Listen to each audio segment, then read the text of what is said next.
Hello and welcome to the Stateside Soccer Show. My name is Jordan. With me, as always, is Logan. How are you today, Logan? Jordan, I am feeling grateful. MLS is back. You and I get to do this for another season.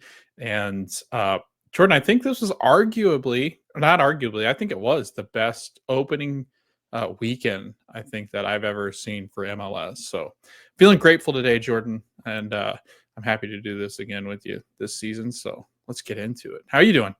I should ask that too. How are you doing, Yeah, Jordan? thanks. Nobody ever asked me how I'm doing. Well, I'm doing well, thank you.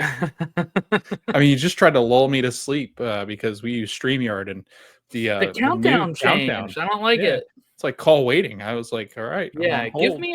give me both options if you're gonna change something like that. Right. The other one like amped me up, and this one, like you said, like puts you to sleep. Yeah. The other one felt down. The other one felt like a countdown. This one felt like I was on call waiting. I was going to hear the operator come on going, "You're next in line." I was like, Yeah, and well, that that's never a counts down. no. You'll be listening to that for an hour sometimes. Uh, no, we got a good show for you today. We like to do this. I say we like to do this, but really it's only the second year we're doing this. Overreaction, week one. We'll overreact to all the results. Um, we'll also, before we do that, we'll kind of start with some first thoughts on Side, Major League Soccer, the new documentary that was announced last year. They filmed a bunch of stuff for I think 8 episodes is what it is. I've only watched the first two. I know you've seen a few, right? So we'll give our first impressions for people if they want to check that out. It is on Apple TV Plus, and I think you get to watch the first episode for a brief period of time if you have just MLS Season Pass. But if you're like me and they are canceling Apple TV Plus after Severance Season 2 finishes up, the most watched show on Apple, you can make sure you watch these before you cancel, because then you will not have it even though you have MLS Soccer. For some reason, they decided to make that approach, and I think it is the wrong approach. But yeah, so I guess let's dive into just the first episode is all about LA Galaxy getting ready to start their season against Inter Miami, and follows Ricky Puig a lot. And then the second episode, which I watched, was Hell is Real, and we got to see a lot of focus on that derby. So, what was just like your impressions with watching the first two episodes? So I had heard a lot about the F1 docuseries that they created as well. This Yeah, company. same. I haven't watched it though. No.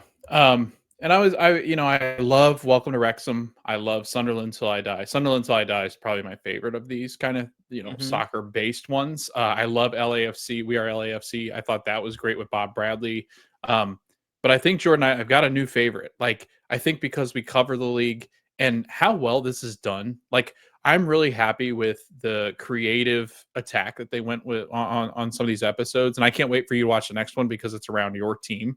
Because I've Yeah. gotten through halfway through the Kevin Sullivan one, which is the third episode.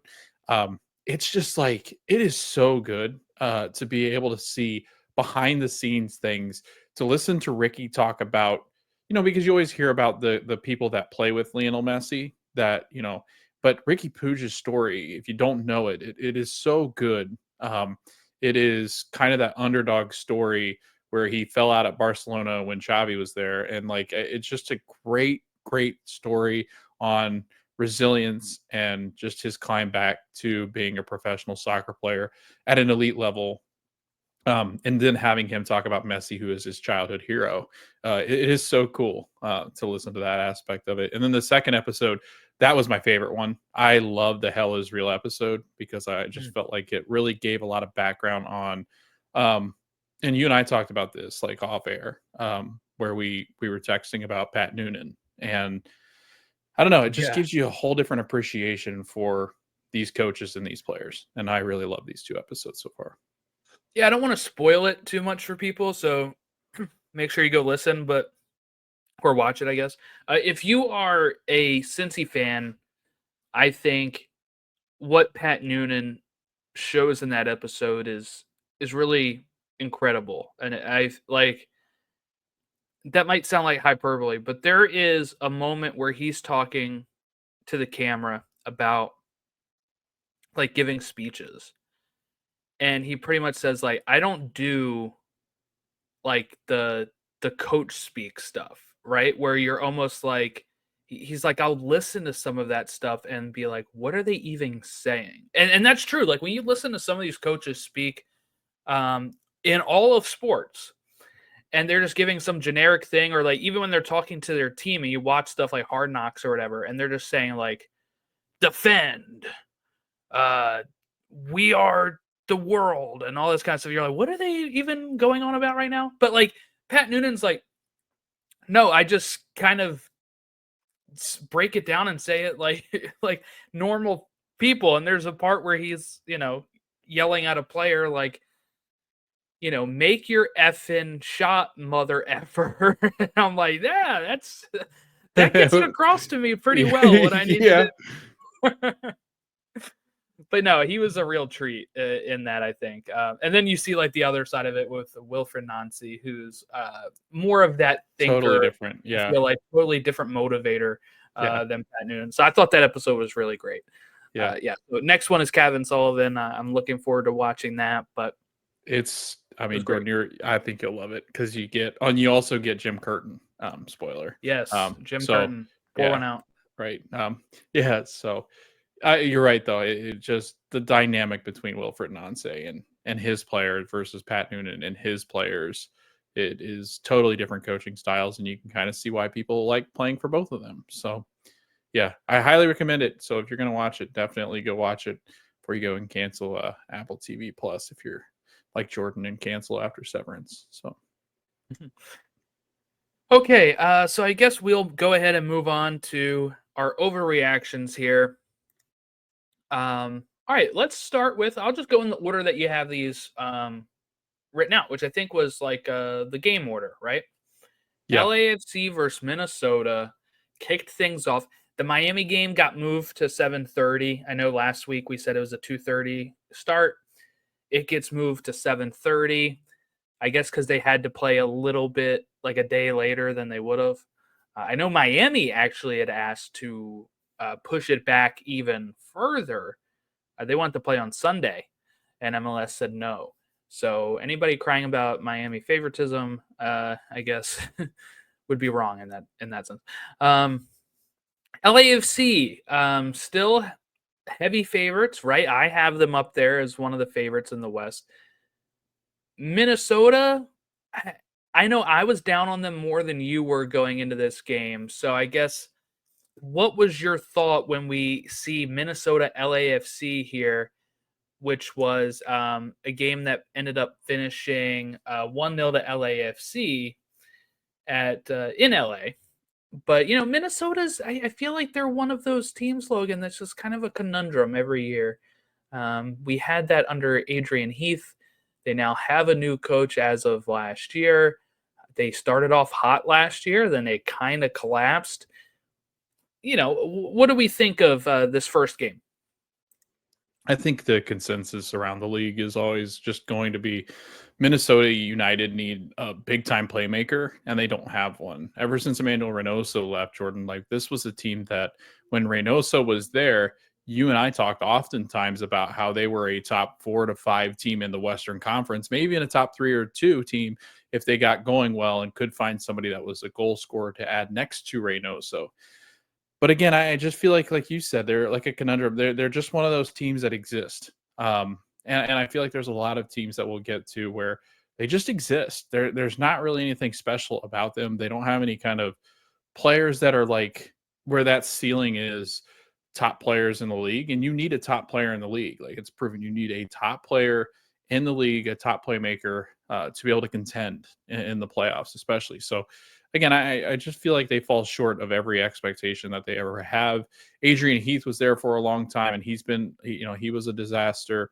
They bring in Eric Ramsey, and I think Ramsey's a good coach. I just don't think that this team, they ever put anything together that is going to break the top 4 or 5 of the Western Conference. And you and I talk about this all the time too, where they'll have these really good stretches where they'll go for 8 to 10 games and play extremely well, and then it's like the bottom completely falls out. So that's my impression around this team. And I mean, I think you're right. I think this is a team that loses Timu Pukki, and then you're left with no real difference maker on this roster. All right, let's I actually was kind of shocked LAFC only scored one. It sounded like Minnesota started off hot that game. I didn't get to see the beginning of it. I was able to catch like the second half of this game. And, at that point, LAFC was really doing well with keeping the ball and getting chances. While if you look at like that new graph that they put up where it shows like the momentum swings and it says, throughout the game who had like the momentum, like Minnesota started off pretty hot in the first 15 and then kind of fell back from there. But yeah, I mean, look, LA didn't play like amazing. They end up with 3 points. Got to feel good if you're an LA fan. I don't think there's much to overreact about with this game. Pretty standard 1-0. I'll save some of my overreactions for some of the next games. So we'll move on to Atlanta versus Montreal. Atlanta, are they now a top 3 team in the East and an MLS Cup contender if Latte Lath continues to score? Because he comes in and scores, 2 goals out of their 3. Montreal claw their way back a few times, but Atlanta is able to get the 3 points. They score 3. They're at home. Their new DP, who cost a ton of money, put 2 of those goals away. You have to feel pretty good if you're Atlanta with the hype that's surrounding this team. Yeah, the $22 million signing, MLS record transfer in. Jordan, I think like if he plays like this and Almiron eventually comes around like we expect him to, I think you're right. I think this is a team that could contend for MLS Cup, and that was your prediction in our prediction show. They looked really good. They just had answers. They have arguably one of the best fan bases, and I think that they're rejuvenized. Jordan, I heard I was watching the wrap up, and that was the 3rd largest soccer crowd on Saturday in the entire world, which is insane to think that MLS. Atlanta tweeted that out too. Yeah, because we just don't have big stadiums like that. Like, yes, some of them play in football stadiums, but half those football stadiums don't use like the upper deck, or they'll close out tarped off. Right. Yeah. Whereas Atlanta United and Charlotte truly can fill out football stadiums. So again, I think Jordan, you might have hit this one on the head, and I know we had a lot of people tweeting at us in agreement. There was a lot of in people that cover Atlanta United, but also people that are kind of surrounded by Atlanta United and the Eastern Conference fans. I know like Charlotte fans, that kind of stuff, like putting their grudge aside for that rivalry. I think a lot of people see Atlanta United as somebody that could contend for not only top of the Eastern Conference, but could take away MLS Cup if they continue to play at a high level with Latte Lath. So looking at it from the Montreal side, though, I will say like my overreaction would be that maybe they're going to be better than I thought, right? Like where did I put them? I put them over on 13th, and they were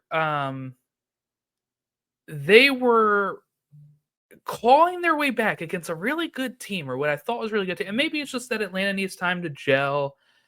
Maybe it's Montreal's better than I thought, but they just continue. Like once I saw Atlanta take a lead in this game, I thought like that's it. It's got to be done. Like they're at home. They're the hype around this team, and I know it's MLS really made this difficult for Atlanta. Latte Lath takes the lead in the 42nd minute. 47th minute, Salva scores for Montreal.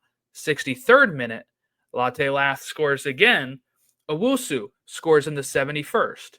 85th minute, Mosquera scores to win the game, making this a lot more difficult for Atlanta than I would have thought going into this game. So, maybe I'm wrong about Montreal. Maybe that would be my overreaction. They actually had more possession than Atlanta. They had just 2 less shots, just 3 less shots on goal. So they were hanging in there with them.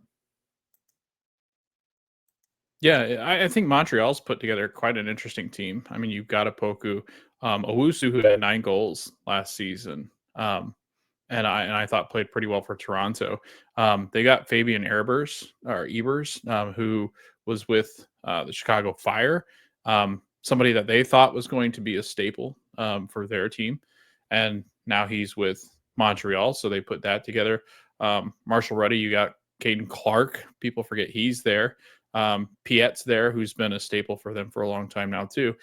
Like maybe we underestimate Montreal, and oftentimes I think we do. We overlook them just because I think it's easy to place them in amongst the predictions. Like I think what I had them probably, that's the Western Conference. That helps when you pull up the Eastern Conference, the 12th. So yeah, we're not too high on them, and it's one of those teams that I can you had remember. them 12th, I had them 13. Yeah. So it's one of those teams where you and I we've had people come after us because we often underestimate Montreal, but kudos to them so far. They look good. For anybody that comes after us, like share your thoughts and then see how wrong you are at the end of the year. Because I feel like every time I feel really good about my predictions, I'll get some right, but some are way off. And that's just how it is when it comes to this stuff. So let's go ahead and look at Columbus, Chicago. Columbus. Here's my overreaction. Very scary start to this game. I'm watching MLS 360 while also watching Union Orlando, stateside soccer show derby, while I'm also making my meal prep for the week. And I'm sitting there like, Chicago's winning this game? What is going on? 2 early goals in the 13th and 22nd minute by Gutierrez on Chicago gave them a 2-1 lead after Russell Rowe scored in the 20th minute. But then from there on, Crew had it. They come back and tie it in the 38th minute with the own goal.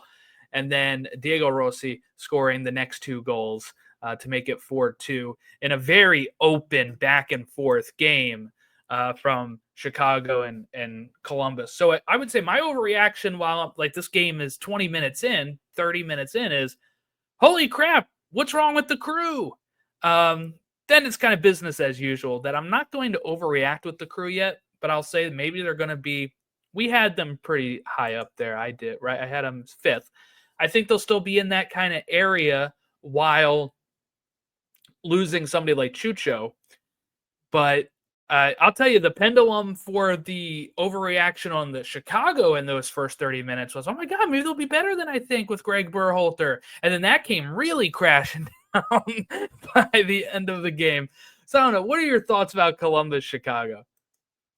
The Berhalter derby. Yeah. So, I mean, it was really interesting. I'm in a group chat, and somebody that listens to the show, Andrew, who we're good friends with, he will oftentimes, of course, he gives you a hard time, but he knows that Chicago's not the best, and have been really bad over the last couple of years, or handful of years now.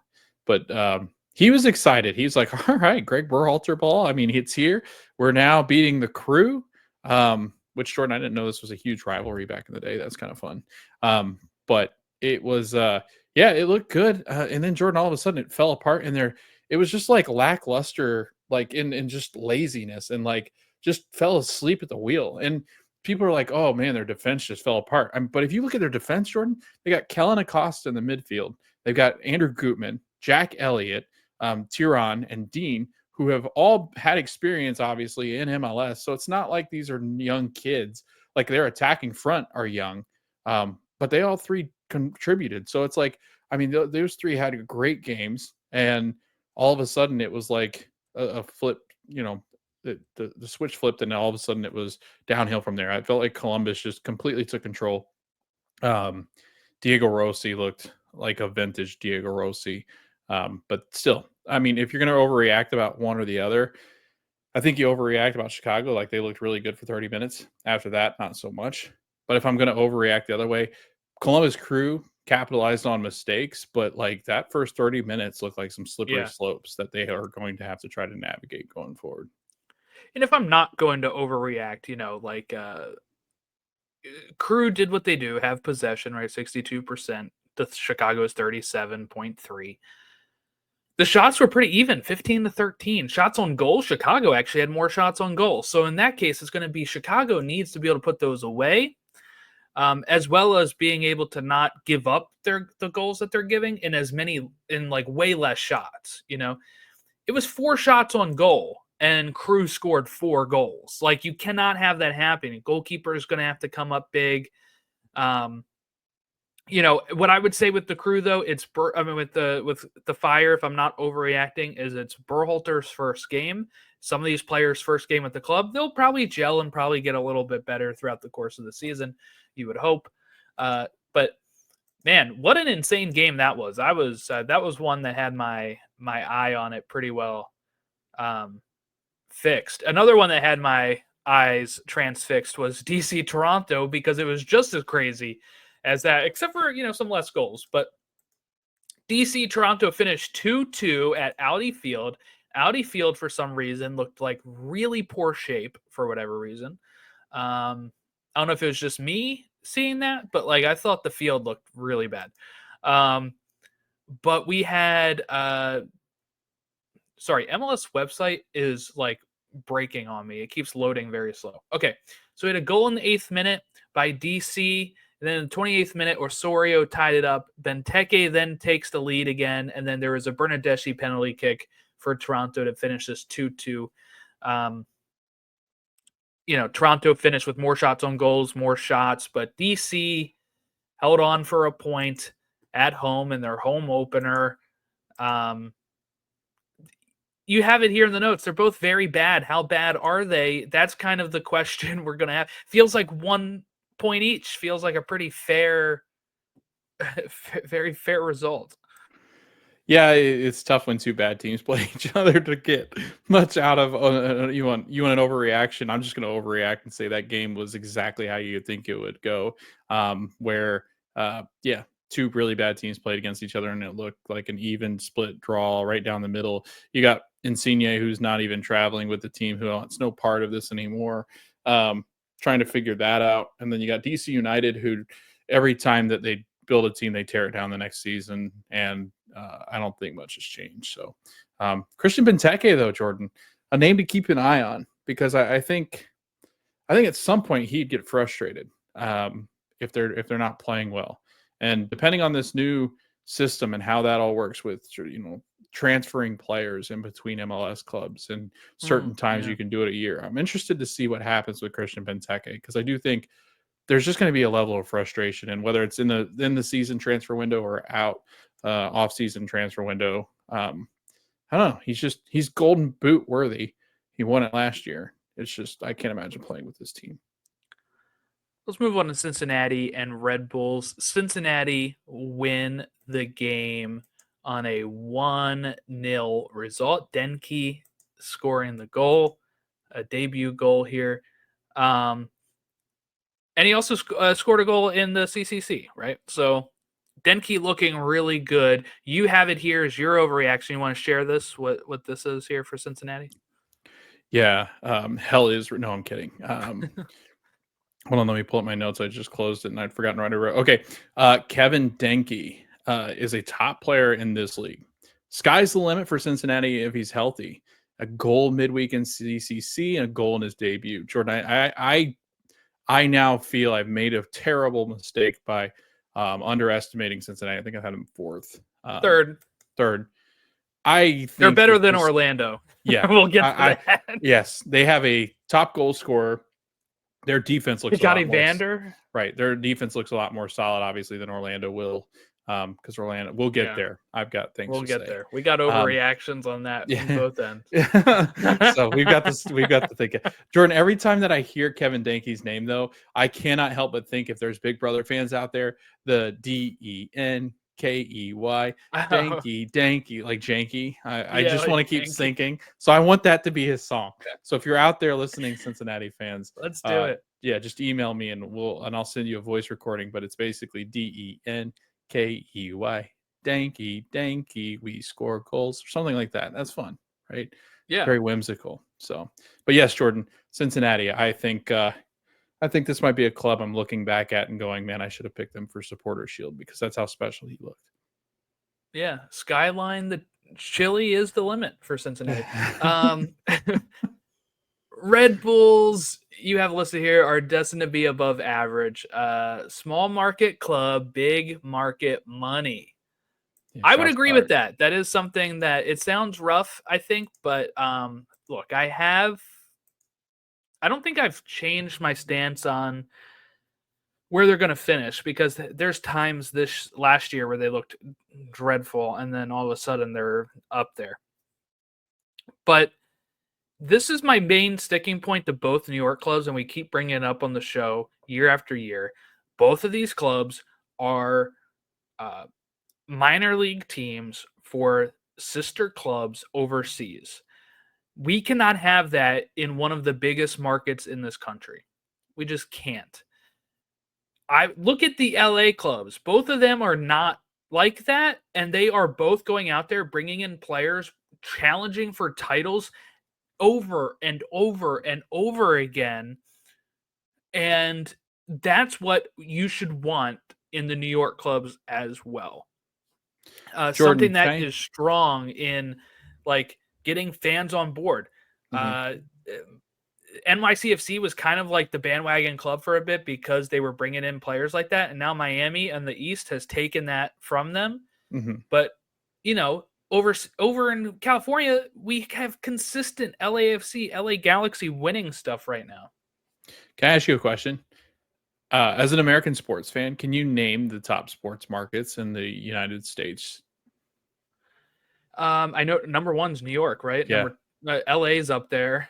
Um, we have a serious problem when it comes to the New York market in soccer. Um, I thought this when they even announced NYCFC because originally they said you needed to have a stadium deal figured Yeah. out. And as we know, they did not have a stadium deal figured out at all. They've been sitting there in Yankee Stadium and City Field just playing on the worst pitches imaginable without being able to fill up that stadium because some of those sight lines are egregious. Mhm. Then you have uh, the fact that there was a club, the New York Cosmos, that were I think should have been somehow moved into MLS instead of dealing with NYCFC and giving Man City and New York Yankees a club. But I don't know. I just think that it showed some favoritism just to get a second New York team in, and then they've done absolutely nothing. Yes, they were good for a time. They even won an MLS Cup, but like until they get that soccer stadium in Queens, and at that point, it's going to be more than 10 years since they entered the league. That's insane. That is absolutely insane when you could have had other markets like Baltimore sneak in here to MLS instead. Um, but no, like it was just it's absolutely infuriating because you see teams like the Yankees and the Mets and other New York clubs in other sports have these diehard fan bases and like w- Red Bull Arena. I've been there and it was for a Hudson River Derby, and that place was not as filled as it could be. Um, the New York market does not seem to care about these two clubs, and I think partly it's how they are ran that shows why they shouldn't care about these two clubs. There's no it just and what's wild to me is because of the success that Red Bull have had um before this time. It's like it's just wild to me. There just doesn't feel like there's a history there anymore. Like there's nothing to build off of especially the last 5 years. They just don't feel like they're these darling clubs that clubs like a Columbus Crew have become, or Sporting Kansas City there for a while. You've got Portland and Seattle that you start to ask people, especially nowadays, Jordan, if you ask people like, in the last 5 years, who do you think of when I say MLS? They would point to the LA teams. They'd be like, well, we'll start there and then we'll work our way LA, over to Miami, Miami. Right. Seattle. I mean, Yep. like these are the premier clubs. Atlanta's going to take that at some point. A Yeah. couple years ago, it'd be Philadelphia with how Right. well they were constantly in the Mhm. hunt. But yeah, I Cincinnati mean, now. Like the New it's York clubs are probably good at making money, yeah, but I great don't markets. know what Yeah. they're actually doing on the pitch wise. Yeah. So it's just a shame. But let's move on to the other New York team. Yeah, Inter Miami NYCFC. Miami win this game. No, this was a draw. NYCFC in Miami. There was a red card in this match. I almost had this confused with the Sporting game from last night, where I was like, they dominated. No, that was another game. But yeah, red card to Aviles, who had scored 5 minutes in. He gets a red card in the 23rd minute. Then NYCFC takes the lead 26th minute, 55th minute, and it's not until the 90 plus 10 where Miami equalizes. Messi had an assist in both of those goals, of course. And yeah, I mean, this is just, I would say I was a little disappointed with Miami at first. I'd also missed the red card 360. I'm not sure if it showed it. I saw the equalizing goal 3 minutes later, but I didn't see the highlight of the red card when it originally happened. But yeah, this was a I don't really know what to make of this. It made me kind of feel really good about NYCFC for a bit, and make me feel like, oh, Miami's off to a little bit of a rough start. But this is how they started last year as well. You know, they drew with the Galaxy um, in LA last year, and they went on to win a Supporter Shield. So I think you'd have to feel pretty good. You got a point. They're doing well in CCC. I guess my overreaction would be is this Miami team is not winning MLS Cup. Yeah, they don't defend like an MLS Cup team. They like you have to have a defense in MLS Cup playoffs. Like you cannot just skate by with a high powered attack because somebody will figure it out for a game and then you're out. So it's like it just Jordan, like I put in the notes so they couldn't defend you and I if we were out there. I'm starting to believe it might be true. Obulus Jordan has had 15 yellow cards last year, and he gets a red card in the first Straight quarter of red, the right? game or whatever it was, the first third of the game. Like that's Yeah. insane. And they were talking about it on wrap up. Like when do the veterans take these younger guys aside and say, hey, we can't have that happen? Well, you can do that all you want, but that's just going to destroy his confidence, or Well, it's going to have that's the the thing. adverse attack. I would feel like a team with these veterans Mhm. wouldn't be allowing that to happen as much for a player. Yeah, You know, that many yellow cards but where in this game, like yeah, like Noah Allen's young, Ovilus is young, Alba's really the only seasoned veteran that you could really count on. Um, at what point do they invest in defense, Jordan? Like it's every time they go and sign people, like great, you can have all the firepower you want, and they have probably the best in the league, but at some point you have, and they add Fafa Pico to that mix this year. It's like, they keep adding all these dudes, and it's like, okay, well, you can go score as many goals as you want, but like that's not sustainable when you're trying to defend over 34 games plus. So like, and then you got CCC on top of that, right? yeah. So and then they've got international games that some of these guys are still playing in. So like you're going to be missing guys, right? And then Messi's going to go on his 7-game hiatus or 10-game hiatus, whenever that will be, because he'll miss games, and so will Busquets. So it's like at some point that's coming. I don't think Supporter Shield really is on the table for them this year, even though it's something that I picked to it. I just don't know. I Already just given picked up. right. I'm giving up, man. It's only the first week. That's my overreaction. But I just That's your. They're I done. at some point Jordan Father time catches up, and I think that's kind of the pendulum that's been swinging with some of these veteran players. Yeah. How about from the NYCFC side?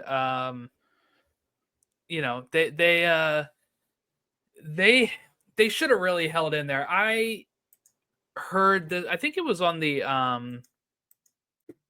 that was probably on Rap. No, it was on maybe Sunday Night Soccer or whatever. But they were highlighting that you just can't, when you have the lead, right?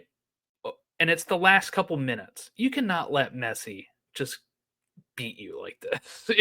Like you have to They have just let somebody him on walk him. down there. Yeah, I know. Like that is the That mind-boggling thing about it. Like I know he's Messi. I know he's like our Lord and Savior and can do Messi magic, but it's like, come on, you had to hang in there for one more minute. It was like what, 7 minutes of stoppage time, but they went for 10. And yeah. at some point, I'm like, how much longer Yeah, are they because somebody got hit in the going? head or something, and like they had to Yeah. stop time. They had to stop play. But like you're right. Like, did you see there was a breakdown of it perfectly?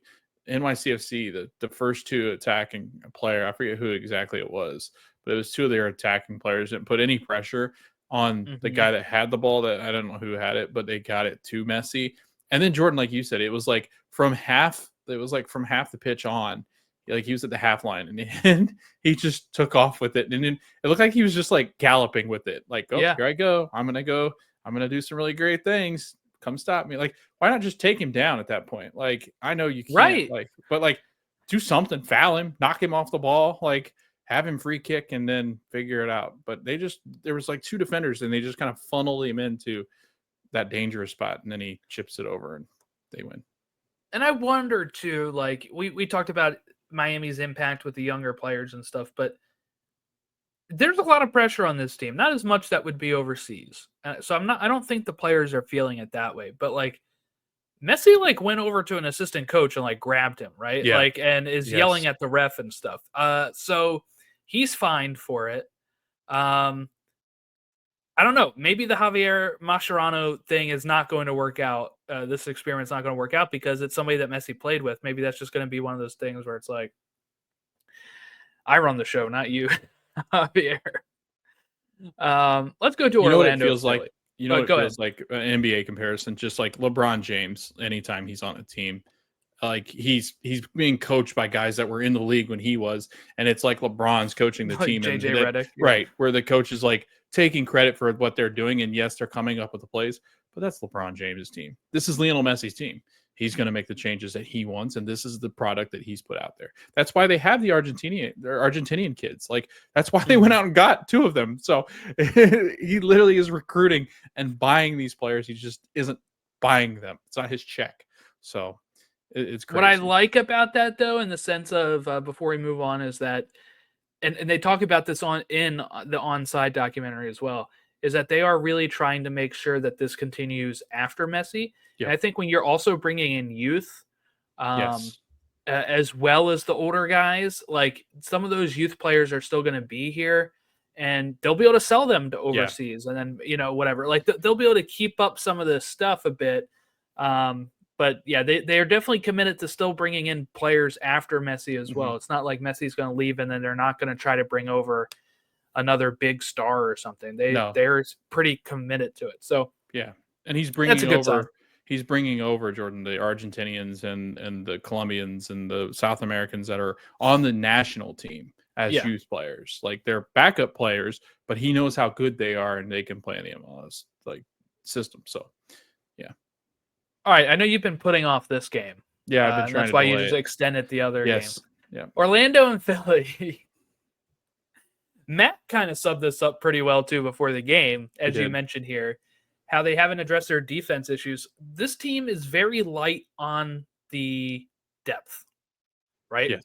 And then you even lose Facundo Torres, and they bring in another player, Pasalic, right? Who is seemingly very good. He scored two of the goals, but he is like what would have really been the ideal is having him on top of Facundo Torres. Like some of these MLS clubs, and I said this to Matt, right? Was like I said that it's kind of typical for any MLS team that's like fifth through eighth in the table or whatever, is because they don't have the depth. So they end up in that kind of position of the table instead of like 1 through 4, where they are pretty well. Like, what club would you think has a lot of depth? I would say a club like LAFC, a club like Seattle. Seattle, a club Yeah. like those teams are also top heavy, but they also have good depth.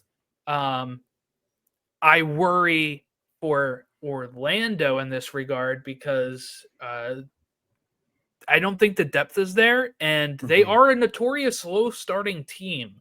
But a Yes. stat that actually surprised me is that they have not lost a home opener until this Yeah. game. Yeah. Like, that was shocking then. So we always thought they were slow starters, but they were just getting draws. This is Draws. a Yeah. straight Zero out zero draws. loss I've been where to they a got couple. dominated on the scoreboard 4-2.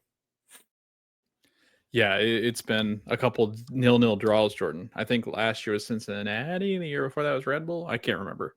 That just But it came up on was my time hop. 0-0. Yeah. Me taking the picture of you guys at the game Oh on the yeah. screen. Yeah. It just like dude, Montreal, that was last year. Yes. Montreal, Yep. Cincinnati the year before, and then Red Bull the year before that. Yeah, like their defense is suspect. Like Schlegel and Bracalo are sus. Like there's no other way to put that. Dugar is not a defender. He's more of a right wing back. So it's like and Santos is more of like what Jedi does. Like he does some nice things defensively, but that's not great. And then I love Pedro Galese, but like there becomes a time where it's just like, okay, maybe it's time to start looking somewhere else because while he does things well, Jordan, I feel like every game that we lose that we should win, or games that like are really tight or really good teams, he does something to screw it up. Like he's out of position. Like that Gazdag goal, that should never have happened. I don't even know Yeah. where what was he doing? Like I don't understand what Galese was doing. He's on the post and he just missed it. I was like, what was that? How did you miss that? That was a hell of a goal by Gazdag. But like, I don't know. This team's frustrating because I do think Jordan that they they got better, but then subtracted depth. Like they got better in adding Atuesta. So he's the best defensive midfielder I think that there is, and he's really good in the attack as well. But you lose Cartagena to that Achilles injury. He's done for the season. You got Arujo, who's good, but again, a lot of yellow cards, suspended sometimes because he gets reds because he's just, he's too intense at times. Schlegel is not a starting center back. Bracalo is not a starting center back. Antonio Carlos is no longer with the club. Janssen was sick before the match and he misses, but he always misses about 10 to 15 games. So this team is just depleted half the time. Muriel is on a DP contract and he doesn't play like a DP. He's like a bench piece. So it's like, what does a club do? Right? You can't wait for Duncan to come back and that's your savior. But like, I don't know. It's frustrating. This is just, I think they're just kind of stuck in this 4 to 5 seed and that's it. Yeah. I wonder how much like new ownership, they have the money, right? But like, I feel like they were bringing in really good players under previous ownership. Haven't really had like that Kaká level type of player. Because you also lose Ladero, who didn't do like great at Orlando, but like there's the depth, right? Like he is gone now. Like there is like more. Again, another plus side would have been Experienced depth. keeping Yeah. Ladero and then bring in somebody better and like having like when I do FIFA, I'm not even equating to this being real life, okay? But like when I play FIFA and I set up a career, I usually like to target like I'm going to make the starting like I'm going to pretty much make my reserves better by making the starting 11 better and pushing each one of those players down a level and pushing out, I'm saying like keeping those players. And then I kind of get rid of more of like the fringe guys or like if I have tons of the same position. But like it's tough to do that in reality. And because you're probably some players want to actually go wherever they're being offered or because they are worried about losing starting time or starting playing time, then they go somewhere else. But I don't know, I think I would have liked to see Orlando do more this off season. If I'm going to overreact with Philly, we're winning MLS Cup. All right, 4-1 on the road for most of this game and finished 4-2, but like for a good chunk here I was like, man, this is as perfect as you can be with a new manager, new players. Some of the players are the same, of course, but yeah, I was totally shocked. Now, some of those goals were gifts, but like when you get that gift, you better put it away. We've seen that in the past with this team where they're given gifts or opportunities and don't convert them. And then it ends up like when we went and saw them against RSL, there was opportunities for them to win that game or at least draw that game. And they did not convert those chances. And it ends up biting them in the butt. This game, though, they converted all of those opportunities that were afforded to them and won the game handily on the road. That's a huge, great start for Carnell and Philadelphia Union. So MLS Cup champs 2025. I'm going to get it tattooed tonight.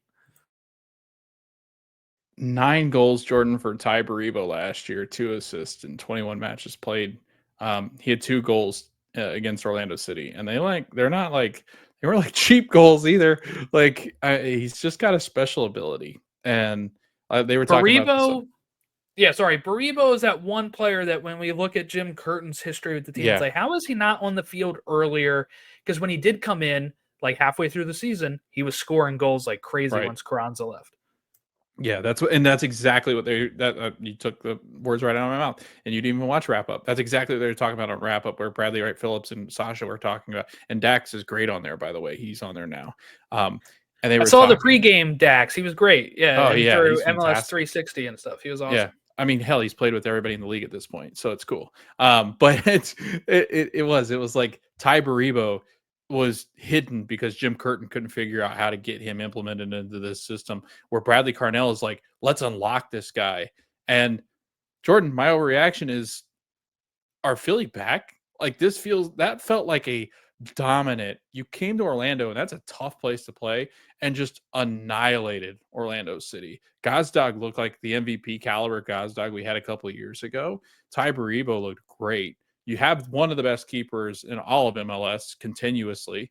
Like I feel like there's just a couple pieces they need to really work out. But I mean, this team was really impressive. I was really, really shocked that we got to see this Philly again.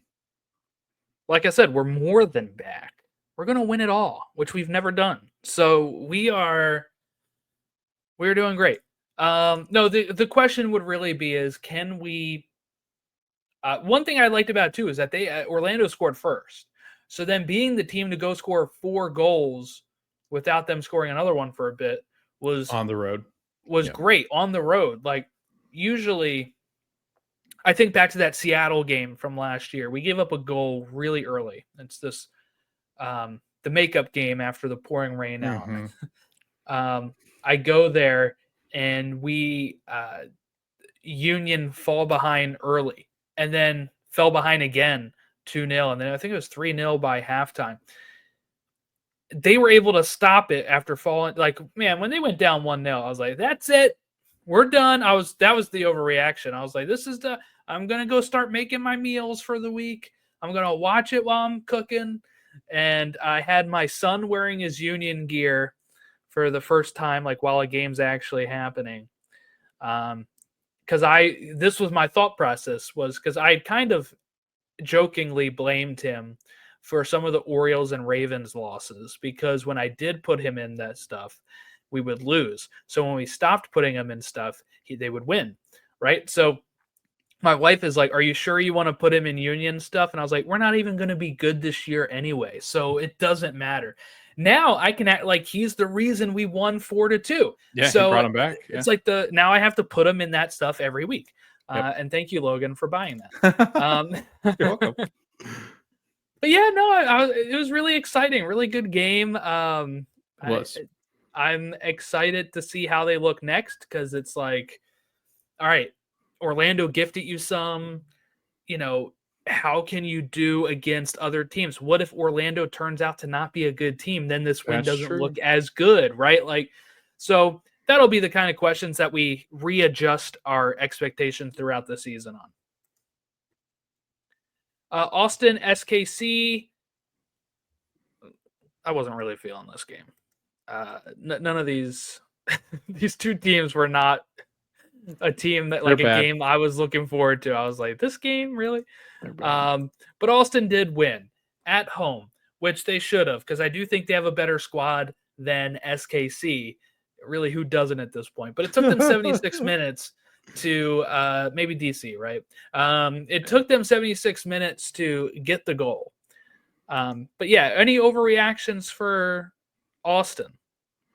Yeah, just kind of like Brandon Vasquez, adding him to attack doesn't magically fix your goal scoring issues. And then I Mm-hmm. wrote the same thing for Sporting Kansas City, ditto to insert Joveljic here.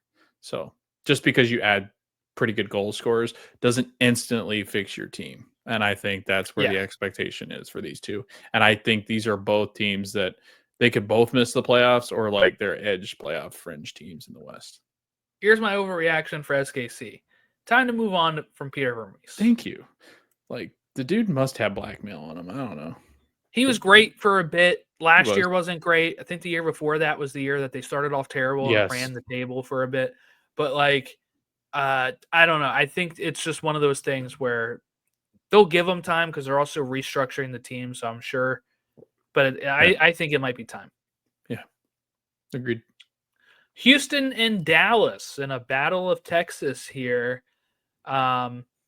This game was another kind of shockingly good game. Yeah. Dallas, I want to say, here's my overreaction for Dallas.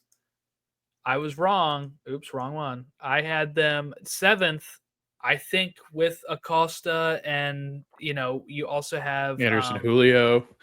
Yeah. I mean, again, watching RSL later this weekend, and they had lost Chicho and Anderson Julio, and I'm like, Yeah. this is I don't know what to expect from RSL this year because you're losing good players left and right. I think Dallas looked pretty darn good. Houston, scored early, but Musa and Julio scoring in the Dallas game to come back and win. Houston wise, I'm just kind of worried that they won't be as good as last year because I had them kind of wildly high in 3rd. Yeah. I mean, Houston lost Ache losing him. That's huge. And Houston's always just kind of feels like they're in flex mode where they've just not figured it out yet. Jack McGlynn's going to be a nice piece, I think. It just depends on how long he stays there. He seems like one of those young pieces that they'll ship out. On the flip side, Jordan, and again, it's just me talking because my toxic girlfriend, FC Dallas, we don't have a good relationship. I can't trust her yet. But they really did, Jordan. They looked really good. Anderson Julio is really good. Petar Musa, I think adding in Luciano Acosta, I really didn't think about this too much, Jordan, when I was doing my predictions. But then I'm like, with Anderson Julio and Musa, adding in Luciano Acosta, who's one of the best, if not the best midfielder in the MLS right now, like that team could be really scary. And then talk about depth, Jordan. They went out and got 2 Orlando guys. They got Nico Ladera. They got Holiday, right? They've got guys, man. Escobar's on the bench. They got Duenas. Yeah. Like this is a team that's stacked and solid depth. And like you said, Jordan, this team and Pies might be one of the best goalkeepers in MLS too. So like you add Shaq Moore, the team seems to be a lot better than I probably gave them credit for, Jordan. Let's move on to Nashville and Revs, in which my overreaction will be these two are not worth watching each week. So, ditto. Can I copy and retweet that? We need a shirt that says that these teams might not be worth watching the rest of the season. Yeah, And that's not bad because it's feeling only them. match day 1. Not feeling 0-0 draw, but they, the Revs we weren't high on, Nashville we weren't high on, so I feel pretty validated so far. St. Louis and Colorado both finished 0-0. But Colorado got a point on the road, missing 3 of their starters. And Stefan looked good, but I don't know. What are your takes here on St. Louis and Colorado? Are they worth watching throughout the season? If Simon Beecher can get open like he was getting and get shots on goal and he can finish those goals, Jordan, then absolutely yes. Since St. Louis is worth the watch because I think that he can propel them to a good spot in the Western Conference. I wouldn't say top team. I think they're missing a lot of pieces still, but I do think he adds a different dynamic that I just feel like he's a young kid that's going to figure out how to score in this league. I don't know if he's 15 to 20 goals good, but I think he's about 10 goals good. And that usually puts you in that mid tier, right? So I think that. And then Colorado, they played midweek. I think half of them had frostbite still. Zach Steffen looked excellent, and now we're back into the conversation where Zach Steffen might appear on a U.S. men's national team roster again. But they're in a crowded West, Jordan. They're going to need a lot from Mihailovic. They're going to need a lot from Cole Bassett, the guys going forward. I just don't. Again, they're one of those teams that lack that difference maker that I think they really need. All right, I kind of alluded to it earlier. RSL San Jose. This game finished 4-0 San Jose. This was a fun one to watch if you're a San Jose fan or just a fan of like, hey, let's see how Bruce Arena checking in here in San Jose. They win 4-0. As I'm sitting there watching RSL's players not really getting the good chances at goal the way that they used to even just a year ago when we saw them in person, because they're missing Chicho and Anderson Julio. I don't have an overreaction with RSL other than, hey, they might be as bad as we thought. San Jose wise, it might be like, hey, they're playing Union in the final. I like that. Jordan, my overreaction for RSL, this could be a wooden spoon team. Contender. There you go. There's my real hot take. RSL, just they don't do it for me. There's nothing exciting about them. And then Bruce Arena, Jordan, is going to be coach of the year because San Jose is going all the way. They might not drop points at this rate. But no, joking aside, like there's just so much excitement about this team. And finally, like this is a team I feel like I've been rooting for in the dark because I'm just like, well, literally because it's dark over here by the time they start playing. But yeah, this is exciting, Jordan. I can't wait to see where San Jose ends up this year. Okay, Seattle-Charlotte. Seattle played midweek. They had a lead. Charlotte comes back, right, and wins the draws the game 2-2. Felt like a win there. But yeah, I don't know. Scoreboard wise, you're like, oh, okay, Charlotte. But like, I know a lot of people were hyping up Charlotte going into this game. So how do you feel about them after seeing the game?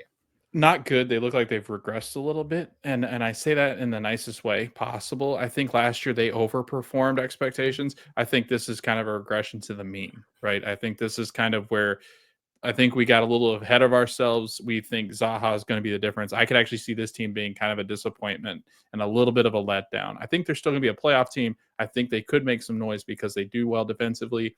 But I do worry about just like the combination of players that they have along with the talent level. I just don't think the ceiling's that high. I think it's a pretty good floor and a pretty decent ceiling, but I don't think it's any better than, like, I don't see them knocking off one of the big Eastern Conference teams.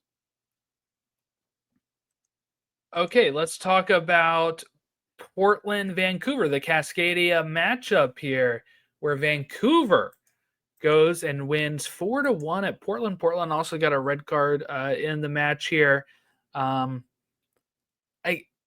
I don't know what to ever expect from the West teams, especially Portland. I put them 10th because I'm not a big believer in Phil Neville, and I think he continues to vindicate that for me as we go since he took over the Portland job. They started off hot last year, remember? And then, bam, done. Nothing I saw in this game makes me think I'm really glad they have Phil Neville as a coach, unless if you're a Seattle or Vancouver fan, I guess. Right. I love that. Get a shirt that says that too. I'm just glad Phil Neville coaches Portland Timbers and then have like a Seattle logo signed on Seattle and Vancouver. Yeah. Jordan, here's my hot take. Phil Neville will be the first manager fired in MLS this year. I like that. Yeah, that's what's my the bet? What are the chances on that? You gotta have like Caleb Porter up there. We gotta have right. We gotta have definitely Phil Neville's up there. Eric Ramsey, me.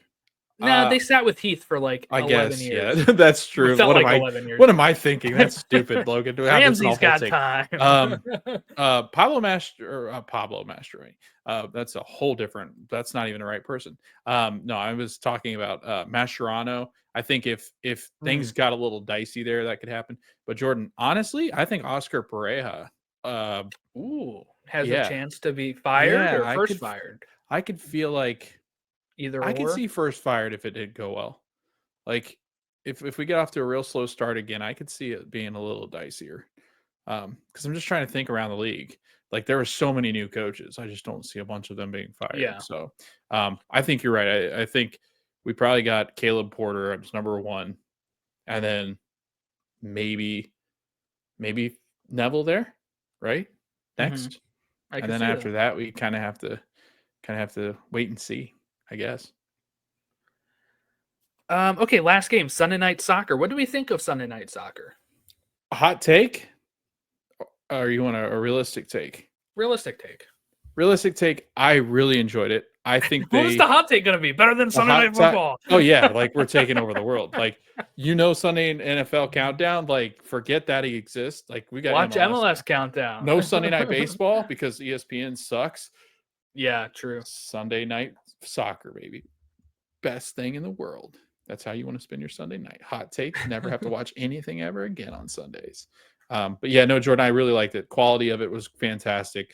I feel sorry for Weeby though. He's almost been relegated to sideline reporter. I know, and he's gonna be next. Like I just feel like all those extra time guys. This is awful. And I don't want to laugh because that's somebody's job and livelihood. Yeah. But like, I you know what I'm laughing at? I'm laughing how awful MLS is to its people. And not that it's funny, but like they treat their people like crap. And Andrew Weeby, David Goss, at least Goss Matt is Doyle, over with Bogert, right? So I mean, Bogert that's good, right? Charlie Davies, they are the icons. I wish they were back. I hate Jordan. I hate when it's just former players because there's like no separation of the teams they're loyal to. Like I will say Dax McCarty was better at it. He would ridicule. He's played for half of them. Right, because he can't. It'd be a really boring show. Hell, he can only talk about like Montreal, I think. But like, you know what I mean? Like the players like Sasha and them will never talk that poorly about Red Bull. I'll tell you who does criticize MLS and he's on Apple is Taylor Twellman. Taylor Twellman is ruthless. Like he was like, this is the problem with MLS. I'm like, dang, like this is an MLS broadcast. And Taylor Twellman's first comment was like, this is what's the wrong with MLS. He's the head guy though. Like they're not going to get rid of him because he brings. He's like Skip. He's like Skip. Better than Skip. LA and San Diego though. San Diego win this game 2-0 and a shocker, but kind of vindicates me on LA Galaxy starting slow with the injuries because they could not get somebody behind the line like Paint still does to be able to put some pressure on this team to score goals, and they paid for it. They really did. And there's also when you have some of those poor giveaways that they're having, trying to play out the back at times, and we've seen it also with Orlando, not when they were giving the ball away to the Union and stuff. It's like, again, this is why you don't always have to follow the play out the back thing. Sometimes just boot the ball, don't be cute type of thing. But yeah, no, San Diego looked pretty sharp for their first ever game, and that's why like Matt texted us like, what do you expect? Goals, LA should win. I was kind of like, I don't know, like LA's missing a lot of players, and San Diego, I don't know what to expect because they're brand new, and that's the real tough part of it, right? Like this is not something you usually get in any other soccer league because they come up from somewhere and you're able to still say, oh, they signed these players. They were championship winners last year. They're now in the Premier League. Let's see how they do. You don't have that. This is a club that was created out of the thin air with an awful crest that we then have to be like, all right, what do you bring to us? And we got to see it. And they went out there and won 2-0. And it was a pretty great start for San Diego. But LA, if you're LA Galaxy, I would not take this as any sort of like, we're in trouble. I'd be like, look, we got to get these players back and we got to go on a run. We're not out yet, but it's going to be tough with these players out. Puge and Paintsil in particular. Yeah. And Gabriel Peck, he's been linked to other clubs, and yes, other clubs will want good players, and he is a really good player. Marco Royce, you need him to come around because he's not been as good. He's getting older. Like, expect much out of him. Christian Ramirez is going to score in this league. He'll be fine. Diego Fagundes is a nice fix temporarily. He's a good band-aid. But like you said, Jordan, you could just tell there was no breaking of the back line. There was no threats without Paintsill and running down the side. You had no Ricky Pooch, who probably is one of the best midfielders in this league. And then, when you don't have a proven goal scorer like Joveljic that can pair with Christian, like in case Christian's just not feeling it, like there's no depth in behind Christian. So like, where do you go to next? So LA Galaxy, like you said, I think that was the best. That's probably the best prediction that you had so far about a team, is that like you could have put money on the fact that LA Galaxy are going to start out really slow because they are just so wounded right now. And I don't know what that looks like for the rest of the season for them. Like, I could see this team being like kind of hover around the 3 or 4 spot, maybe even lower than that if possible. Like, but still make some noise in the playoff if Ricky Pooch can come back. So that's my thought on LA Galaxy. San Diego, Jordan, though, they look so like composed and poised and look like they had an idea of what their style was going to be. Press high, get the ball turnover, and then get going and get it to Chucky or get it to Dryer. Like, these dudes look great. Luca De La Torre, I think, is going to be a really nice fit for them. Their defense looked really good as well. They've put together some seasoned veterans in guys like McVay, and you had Lawfulson. Like, they've played in MLS. They know what that looks like. Like, I think that's a really solid thing. And then now you've got speculation that Kevin De Bruyne is going to sign with San Diego. Like, if they had another player like that, Jordan, I could see this team being a pretty good playoff team. I don't know how high that ceiling is because we just haven't seen enough of them yet. But I do feel like if they add somebody like a KDB or they go after one of these big fish, that this is a team we could be talking about making a lot of noise. All right, so I guess let's take a look ahead real quick at the games that are coming up. We also had some CCC. Right now, Cincinnati is tied 1-1 as of this recording, and guess who scored that goal? Denke. So that happened as we're talking here. Okay, so Saturday, March 1st, we have at 2:15 Charlotte and Atlanta. That's also on Fox. RSL in Seattle at 4:30. Might be another tough one for RSL. Then at 7:30, we have the following games: New England and Columbus, New York, Nashville. That's Red Bulls. Orlando, Toronto, Philadelphia, Cincinnati. As Philadelphia gets a big test right after beating Orlando on the road, they get to go home and face Cincinnati. 8:30, we have Chicago, DC, SKC, San Jose, Minnesota, Montreal.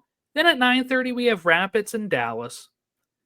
10:30, we have LAFC, NYCFC, Portland and Austin, San Diego and St. Louis, the two newest clubs going at it at 10:30.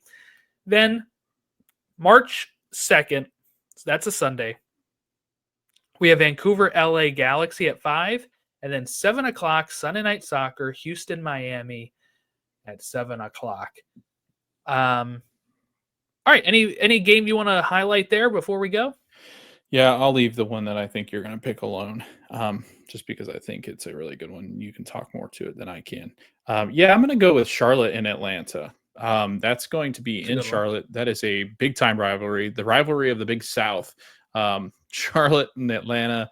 I feel like on the road, I want to see this battle tested Atlanta. I want to see Miggy really get off to a hot start now, too, just to pair him with Latte Lath. I think that's just going to be an interesting watch every time that those two take the pitch together.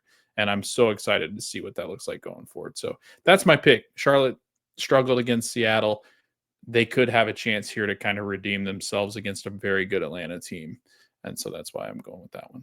What about you? Really, really curious which one you thought I was going to say. Philly and Cincy? Yeah, that's a good one. I was going to try not to lean on that one, but that is an interesting one. That's a derby there. That's the one I was really thinking of that interests me is Orlando, Toronto. Toronto is a team that is not very good. Orlando's at home here. Was week 1 a blip for Orlando? Or like, are we looking at Toronto surprise, win, or putting pressure on Orlando? That would be one I'm kind of looking at as like, that's interesting. Because Toronto also did well against DC, who again is not great. Yeah. So it's like, what are the levels of these teams? Robin Fraser's Toronto going up against Oscar Pereira's Orlando. But my personal taste, of course, would be Philly, Cincy. I think that one is, like you said, it's the little brother, big brother clubs with maybe those roles reversed now. So yeah, we'll see. Interesting.